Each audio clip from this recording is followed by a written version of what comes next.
the office you hold is a very high office. And the fact that you are son of a president, you must also watch your words and your actions. The sort of attitude and the sort of statements which have been coming up to the office of the CDF is an embarrassment to all of us as Ugandans. I must put this one clear on record, it's an embarrassment.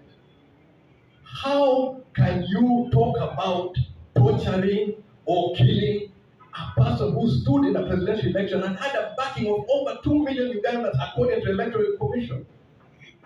A leader of a party which has representation in the parliament of Uganda, the leading party in Uganda, and you want to treat it like, or treat the leader like some sort of punk? Honestly, what's happening in Uganda? Let's be honest with ourselves. What are we doing or what are we saying? If nobody is going to do so, I am the one who's going to call out to Muhoozi. Please, grow up. Grow up. The responsibility which you want to assume as the President of the Republic, you cannot be behaving like this. You cannot. As Ugandans, we cannot be having this sort of issue. We cannot be in a situation whereby we're going to expect anybody who disagrees, we're going to face a firing squad, or you're going to be put in a basement, you're going to be taught some language you don't know. That should not be happening in Uganda, not in 2026. Not on the question of where we talk about democracy, elections. And here I must also go further that those surrounding the power centers, what you're going to reap on what you're putting Uganda in. After the 2021 election, President Yoweri Museveni mentioned that the conduct of his people were unchristian. Another word for unchristian can be morally wrong,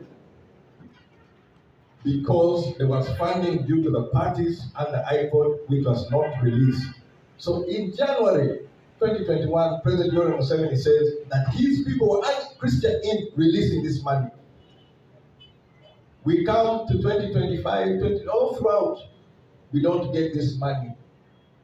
On the processes leading to this election, we see some gimmicks being played on the floor of Parliament. It was one of the sessions where I became very emotional on the floor of Parliament. That's the time I said that this is my last time in Parliament. I could see people doing machinations to deny the political parties resources. But they hide the guise of, you cannot speculate. The rules of Parliament don't allow you to speculate. But even if I know what you're trying to do to me is going to hurt the parties, I'm not allowed to speculate. That's why I became emotional. What did they go and do? And how did I describe them? I described their behavior as diabolical. Diabolical means of the devil. Fiendish. That was before election. Now we're going through another election. What do you describe these people as? Beyond diabolic is satanic. Satanic. Their behavior is completely satanic. They have no concern about Uganda. It's about what they can grab for themselves.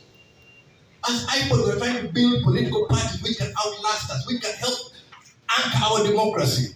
These are after grabbing, after stealing, and after disorganizing the party. Where are they thinking they're taking this country?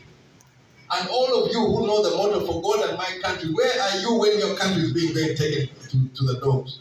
Or the dogs have taken your country? For me, while I have breath, I will speak. While I have opportunity, I'll speak. Even if they bring these scarecrows and try to disorganize it.